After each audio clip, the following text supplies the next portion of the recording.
Thank you so much for joining us today. My name is Salwa Saeed. I am the Recruitment and International Engagement Officer in the Faculty of Science. And we have a really exciting session planned for you today, talking about all of our augmented reality and virtual labs, as well as we have a student who will be showcasing some of his project and research as well that he's completed as a student here.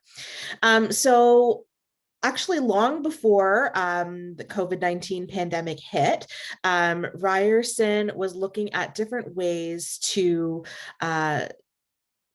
offer labs in more of a virtual environment.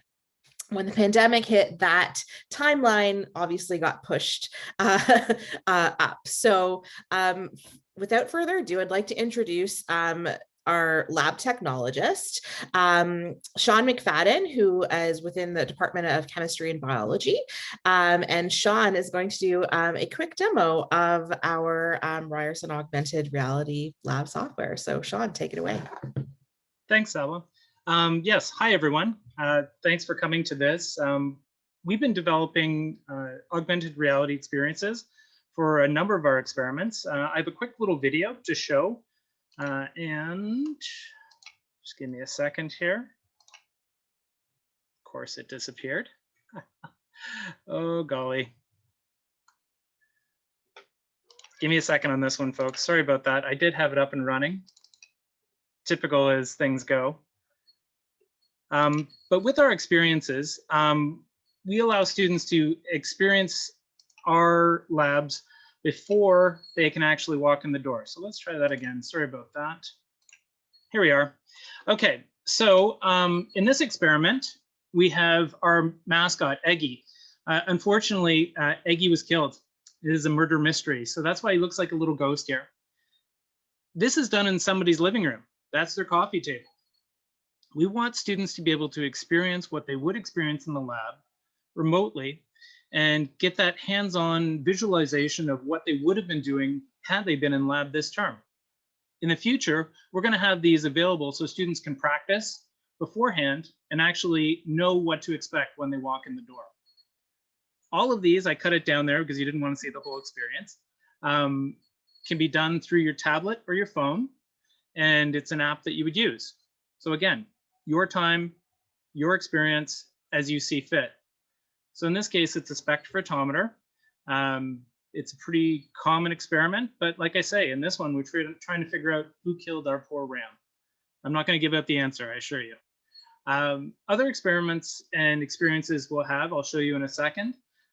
We've made RTAs into holograms, so they can actually help you and guide you through it. So here's how you would set it up. And you're going to see one of our TAs, Mackenzie, come up, and in a second, she's going to start talking what we would be doing in this experiment. Techniques. For part A, you'll be calibrating a thermometer. So we'll be taking a 2-point calibration, freezing water and boiling water. So you actually get to know what we're going to do in the lab. Don't worry, she stopped talking in a second, I muted her. But ultimately, you get to experience what the TA is going to tell you and give you instructions for what to do, what not to do, and what you should be seeing to help guide you through it. At Ryerson, our labs are typically relatively small. 24 per section is the maximum. We've got a couple of lab rooms. Sometimes there's 2 sections in one lab room. So in this case, we're doing boiling water. We're calibrating a thermometer. Something pretty common. Just because the thermometer reads something doesn't mean you have to believe it. So in this case, we're using boiling water, 100 degrees Celsius. And in a second, you're going to be using freezing water. Notice how you can spin around the material, the equipment. You can zoom in if you'd like to actually take a reading, which I think happens in a second. You can notice the thermometer actually goes up. There we go. Take a good reading of that. So you're going to be able to know what to do. This is one of the first experiments, so it's pretty simplistic, but they do get more complex over time. Our TAs are there to help you, and ultimately our labs are kind of designed so that it's progressive. We want people to be comfortable in a lab. We really want people to experience the situations, and through AR, you're able to do so at your time. It also shows the graphing aspect that you're going to be doing. We've also incorporated this into, say, a titration lab. So you may have experienced this in high school, maybe not because of COVID. So a titration is where in a second, you're going to be adding a few things and a color change is going to occur. Ultimately, he uses a burette, which is a really long piece of glassware, which is carefully calibrated. And doing this experience, you're going to be able to see what actually happens and what you're going to be doing, what the colors should be at the end and at the start. So you notice it goes a lovely, they call it wine red. I'll buy that. And it goes from red to blue. So here's your burette, and it shows you in previous how to properly set it up, how to do your titration. And ultimately, one of the more important things is how to analytically read this. Our labs train you to actually get a job in the workforce. You are an asset to any company that you go to after you leave Ryerson. Also, a lot of our graduates continue on and do graduate school as well. The ability to use that is essential. Here's a piece of equipment that we use in our upper level labs, the third year. It's a spectrophotometer. It's a nice white box, but the expression of black box often occurs. There's a power button. What we've done is taken the lid off of this to actually show how this piece of equipment works. From the light source, giving a light beam that's going to go through, to a diffraction grating in a second, which will pick, in this case, the red light. And then beyond that to a splitter for detectors, so that it's a double beam instrument. And the concept of what a double beam instrument is something that's really important in, say, a third year analytical lab. You need to know how these things work. And we take a lot of time to show you how to do that. Ryerson has actually more undergraduate lab hours in chemistry than any other program in Ontario. So you really get your hands-on experience here. Ultimately, this is hopefully a useful kind of demonstration on what augmented reality is. And I'm going to stop my share here. And ultimately, how you're going to be working in the lab. So that's all I have for chemistry and biology. Back to you, Salva. Perfect. Thanks so much, Sean. I still think it's unbelievably cool that you can make your own little lab on your coffee table at home. So thanks so much. Next, I'd like to introduce Kevin Liu from our Department of Physics, and he's going to go over some of the virtual lab demos that physics students can take advantage of. Go ahead, Kevin. Great. Thanks, Ala. Hi, everybody. My name is Kevin Liu, and I work at Ryerson in the Medical Physics Department. Today, I will be showing you two simulations which we've created for our teaching labs. So I'm just going to share my screen. Now, here's one of them. We've hosted these online, so anybody can actually go and see these and play around with them. So what you see here is we built these using Unity, and it's really a software that's typically used for video games. But the great thing about it is that there's actually a lot of underlying physics in this game engine. So we decided to use that to create very accurate simulations of real physics experiments. So I'm just going to start here. So what you see here is actually an apparatus that we use to measure the charge to mass ratio of an electron. So you can see that with my mouse, actually, I'm just going to go full screen. Sorry about that. So you can see with my mouse, I can pan or rotate around and really appreciate the apparatus itself, right? I can also change some settings here to see that there's something that is actually happening. And since we use these in teaching labs, we really need to use this to obtain information, right? So by clicking this button here, we can go into a different view where we can actually measure the radius of this electron beam to obtain information. I can also change this to a different view. So you can see that stuff is actually really happening. If you're interested, please visit the website and have a look and play around with the simulation. Next, I will be going over to a second simulation, which we will see here. So again, this is hosted online. And this one we use to show students what magnetic fields look like. Now, in real life, we really don't have an opportunity to see magnetic fields directly. So simulations like this really help people understand what they should be expecting for magnetic fields from various sources. So from the get-go, you really don't see much. But what I can do is I can actually show the magnetic field by first turning on some settings here. So we still don't see anything because I actually don't have a magnetic field just yet. But if I increase one of these here, you can see that you can see a magnetic field here. And you don't really see this in real life. In real life, you don't see a bunch of different small arrows, but this will give you an understanding or an appreciation of what is actually occurring. Now, obviously in real life, this should be in 3 dimensions, which you can actually see here by clicking full field. But this looks a little bit messy. So if we go back to this, we can actually see different planes of the magnetic field. And I can move this up and down as I want. I can also add more things to the system, such as a secondary coil. I can position this at different locations. Now you can see that it's not really changing the magnetic field because we haven't actually energized it. You can see that if I energize it, if you look very closely, the arrows do change. And I can even energize this in an opposite direction, and you can see that the magnetic field changes as I change these settings.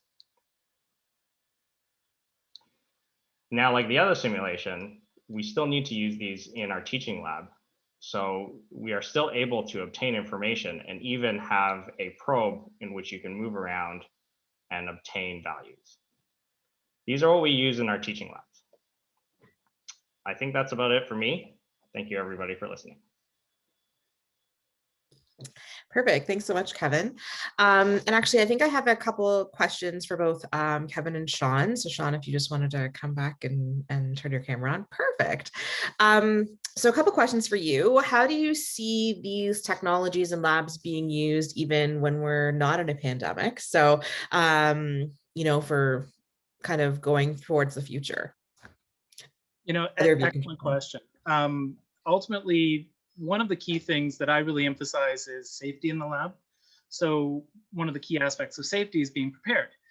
So having experiences like this, so the student knows which glassware to get, what the chemicals are, we can put warnings in there as needed to help guide people to ensure their safety in the lab is one of the primary uses I can see for this.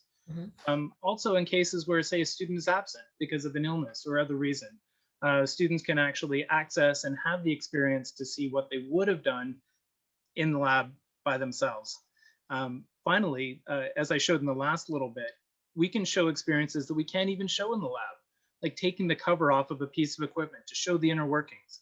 Unfortunately, most new equipment is nice and small and compact and really nice looking, but you don't have a real understanding of how it works. So this would help with that understanding and visualization of the methodology and the technology. Perfect, thanks. And Kevin, sort of same question. Sorry, could you repeat the question? Yeah, sure. How do you use all of these, your lab demo that you did, you know, even past sort of a pandemic situation, how can students still use that technology even when we're back sort of in class and to in-person labs and classes? Right. So similar to Sean, the benefit of these simulations is that prior to coming to the lab, the student can still use these simulations and get a feel and understanding of what they might expect when they do attend the lab. And part of this is because in-lab time is actually quite precious. And if the better prepared you are coming to these labs, the more you can appreciate and ask, say, our teaching assistants pertinent questions to understand the concepts that are being taught. So having this resource and these simulations that students can use and learn ahead of time really helps that experience when they do come in and perform the lab in real life. Okay, perfect. Thank you so much. And one last question for each of you is, can you go over some typical you know, labs for, say, first or second year students?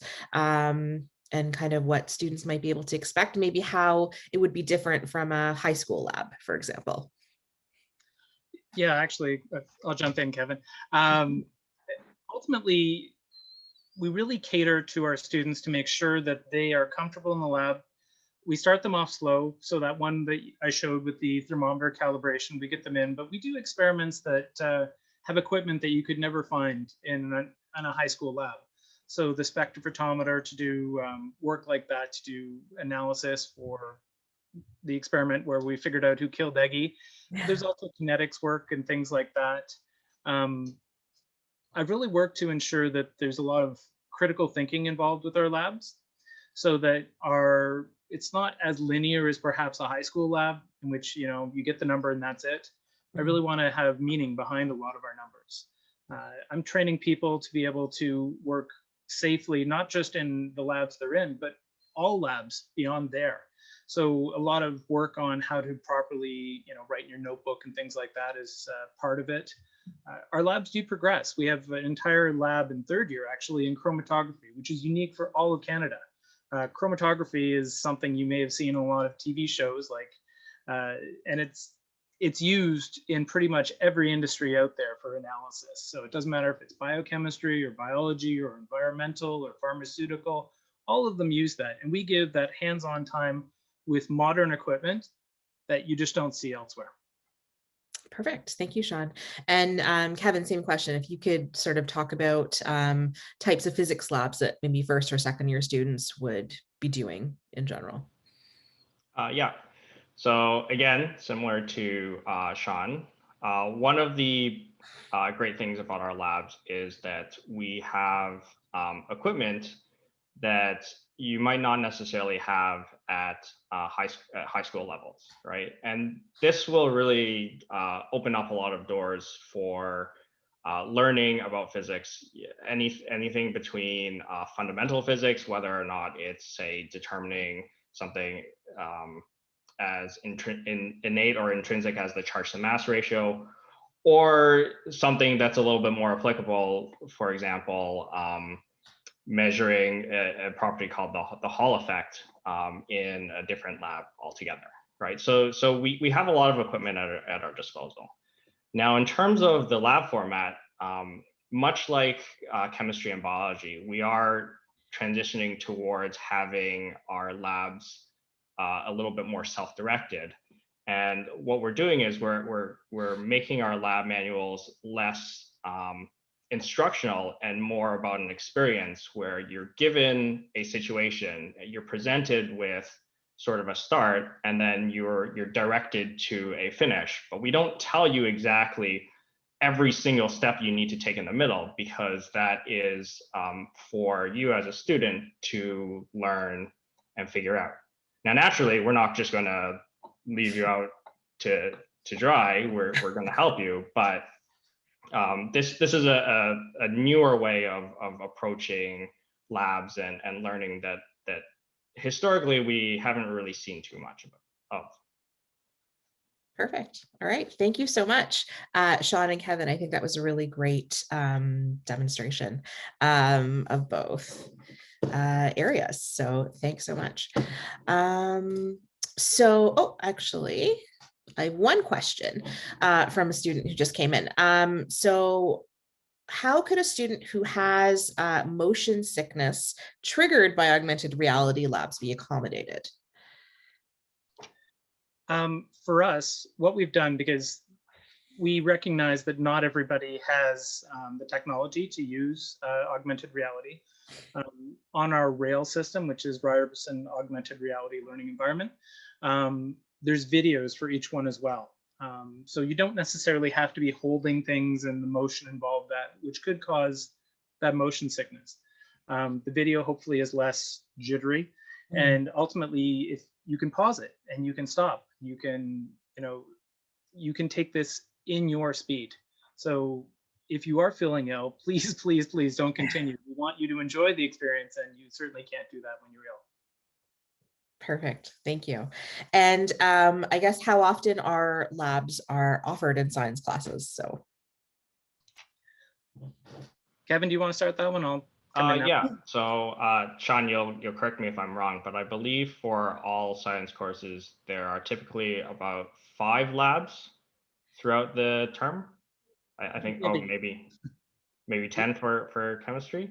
Eight in our general chemistry. 8 is usually the common number for laboratory sessions for each one of our courses. We also are kind of unique in that we have our general chemistry lab in the second semester or the winter semester. We actually allow you to get comfortable at Ryerson, get comfortable with the chemistry material in the first semester before we have you in the lab the second semester to continue on with that material in the second course.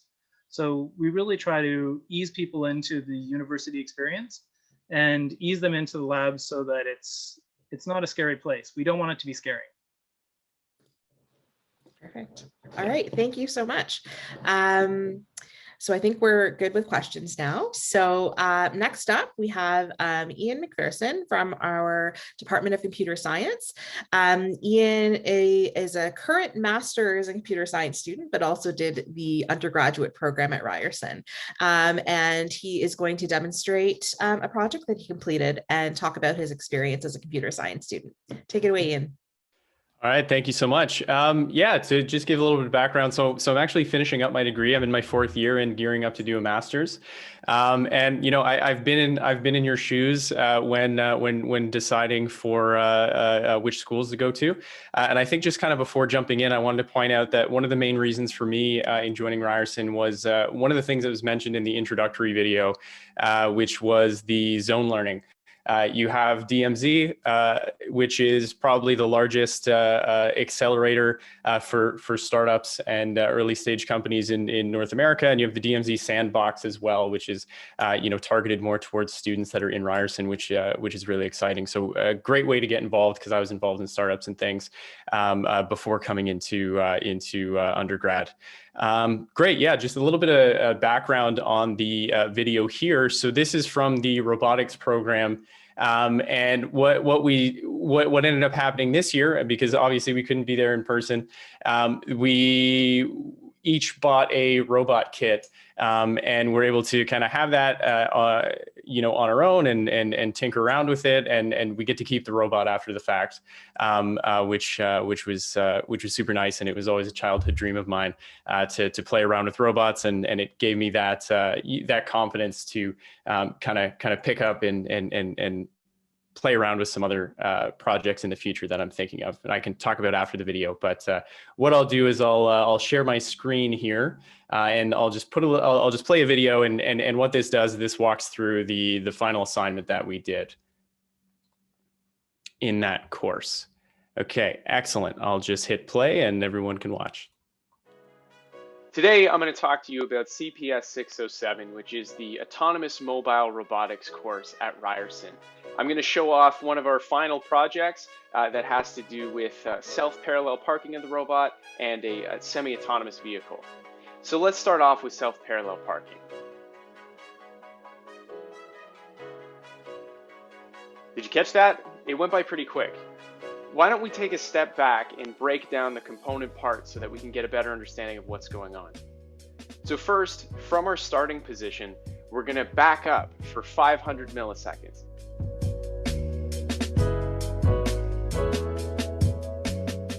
Once we're here, we now pivot right for 500 milliseconds so that we're more aligned so we can back up into the parking spot.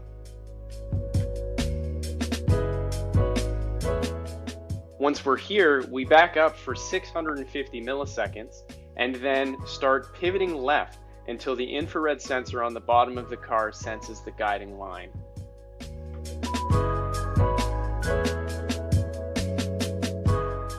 The next thing we're going to talk about is the semi-autonomous vehicle.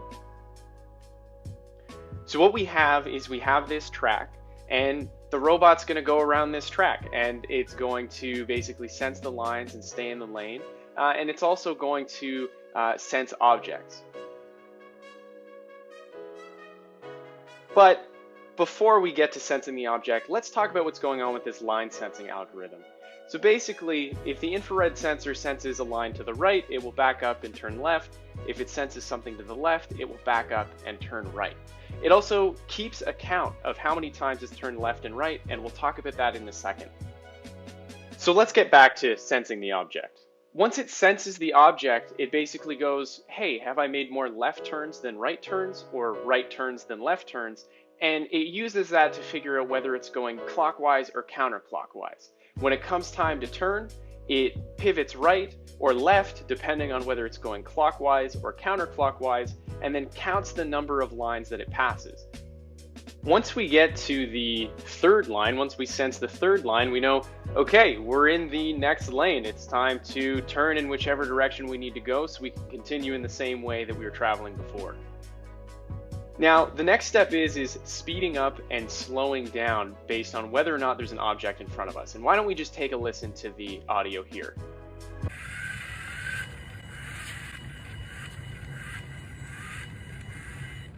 So with the audio of the robot, we can hear the motors kind of made a bit of a deeper sound when it got closer to the object. And that's because within this 10 to 20 centimeter range, we're basically saying, hey, if there's something coming towards us, let's slow down. And if there's something moving away from us, let's speed up. And if it comes within this 5 to 10 centimeter range, we're going to stop and we're going to pass this object.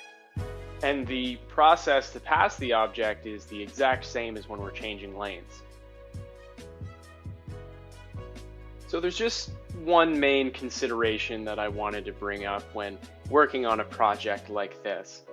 When you're working with the robot, it needs to be sensing the line and it needs to be checking for objects at the same time. These can't be things that are done, one after the other. We can't check for a line this second and then check for an object the last second, because we may end up running over a line and running off the course, or we may end up running into an object when we're paying attention to a line instead. So one of the main things to think about with robotics is that some of these things that may seem a little bit trivial or simple to do actually require a little bit more engineering behind the scenes so that the robot can make all of these considerations and process all of this information that it's getting from its sensors at the same time.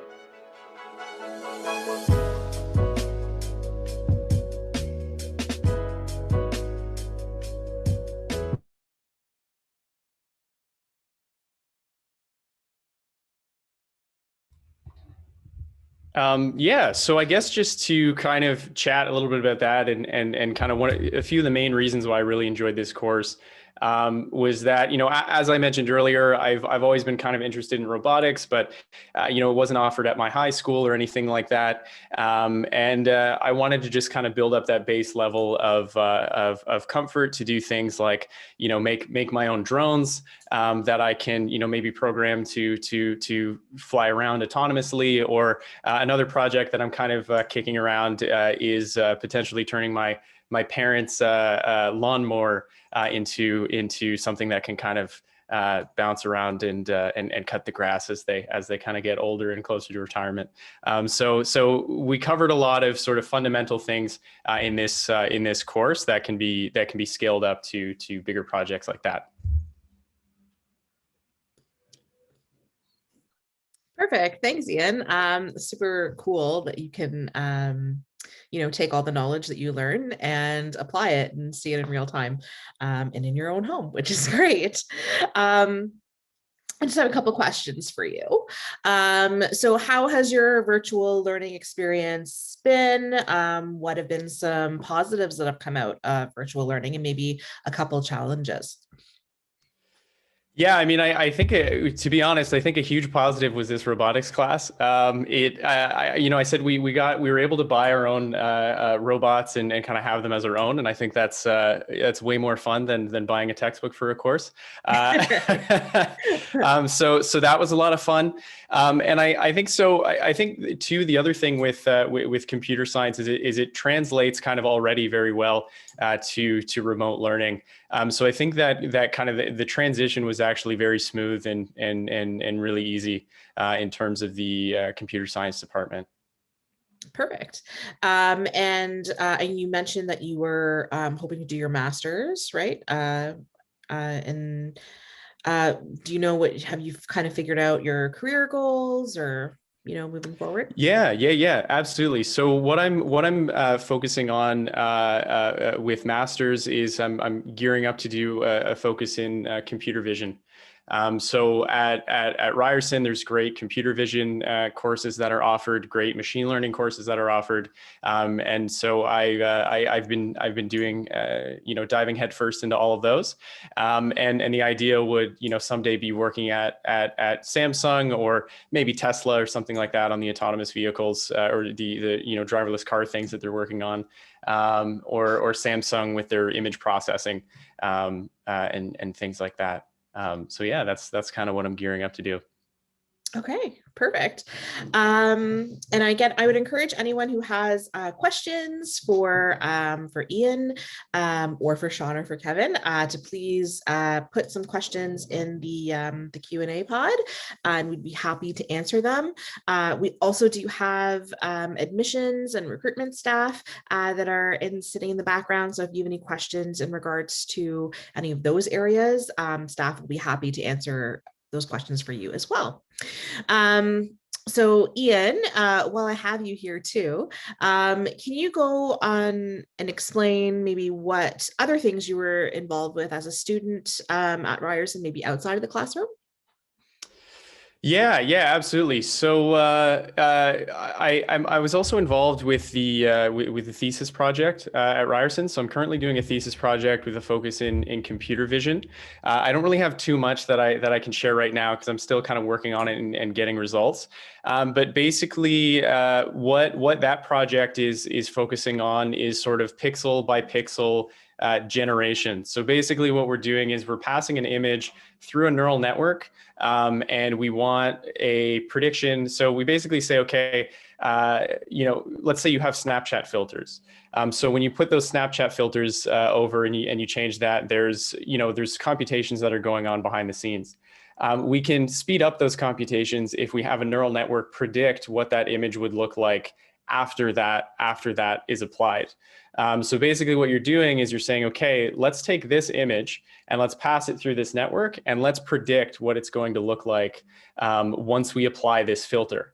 And so that's been a lot of fun and really doing the thesis really, I think, sets me up very well for kind of going into a master's because the prof who's supervising me, Costa Derpanis, he's really running me like a master's student already and introducing me to industry software, industry tools, and holding a bit of a higher bar there, which is really great and sets me up great for what I'm going to be moving into. Perfect. Thank you. We do have one question that came in. This is Ian, which undergraduate computer science courses did you find the most beneficial? So I know you've already mentioned your robotics course, which you loved. Any other courses? Yeah, so definitely the robotics course was a ton of fun. And it was I think the other most influential ones were as I mentioned, the introduction to computer vision course, and the machine learning course. I think the biggest thing for that is that when I was coming into undergrad, I was really interested and excited by machine learning and deep learning and all these things that were coming out, but it all seemed very distant to me. And those courses really did a lot to demystify that, and really just kind of make it clear, sort of, what is it when people are talking about AI and machine learning and deep learning and all these things. And so that was great to really demystify that and kind of bring it within reach, because it always felt like something that was out of reach and very scary because it's a lot deeper technical. Mhm. Yeah. Perfect. And actually, I have another question for you is often students are really concerned about the amount of maybe coding and programming experience they have or don't have prior to starting in the program. So can you chat about maybe the experience you had before starting, and then, maybe what supports are available to help with increasing that knowledge? Yeah, absolutely. So I kind of I hacked around a little bit with programming code and things like that before coming into university, but never in any sort of structured way. So I still was very beginner when I was coming in. And one thing that they did is as kind of the new students were coming in, they split off the courses into 3 different sections. So one was for beginners. I've never touched code in my life. One was for hey, I've done a little bit of code, but I don't really know what I'm doing. And then the other one was, I've been, my dad's a computer scientist or something, or my mom's a computer scientist, and I've been doing this since I was, very young. And so I think splitting up those courses into into those 3 different sections, I think was very helpful for people, and catching everyone up and bringing everyone up to speed. So by second year, everyone was at the same level. Okay, perfect. Thank you. So in terms of the session, again, if you have any further questions, please feel free to drop them in the Q&A pod. And the reason we wanted to have this session today is just to chat about the importance of experiential learning. It is something that Ryerson prides itself with. So whether you are taking the knowledge that you learn in your lectures and applying it in a lab environment, or through the different zones like the digital media zone, DMZ, or the science discovery zone, or through a co-op placement. All Faculty of Science programs do offer co-op as an option. We really want you and encourage you to use that knowledge that you're gaining in the classroom and applying it.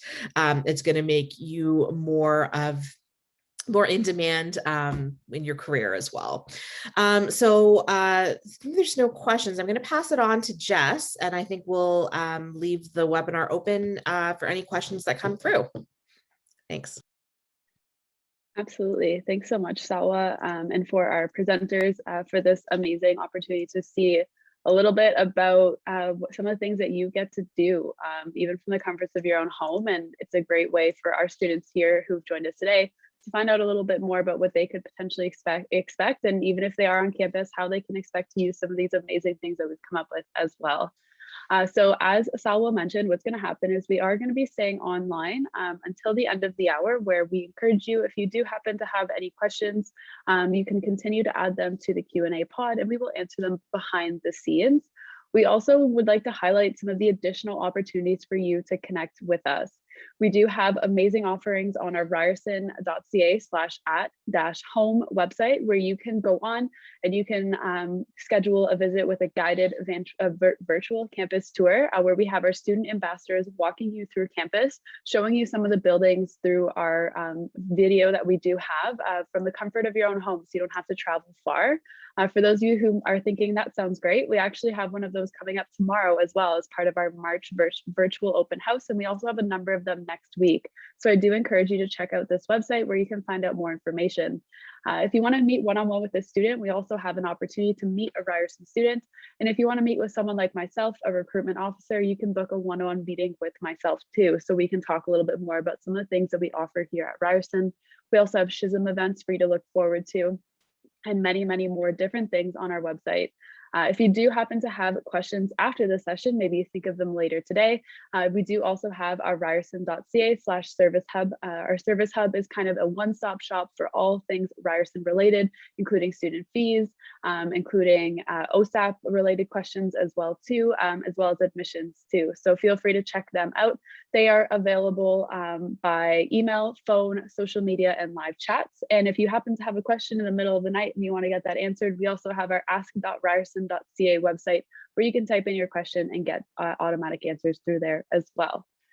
So as I mentioned, what's going to happen is we are going to shut down our audio and our video, but we are here until the end of the hour. So you will see me go off camera and it will be quiet, but we are still here. So feel free to continue asking those questions. And thank you so much today for joining us. On behalf of Ryerson University, we hope that you and your loved ones are staying safe and healthy during this time, and we can't wait to welcome you on campus in the near future. Have a great day, everyone.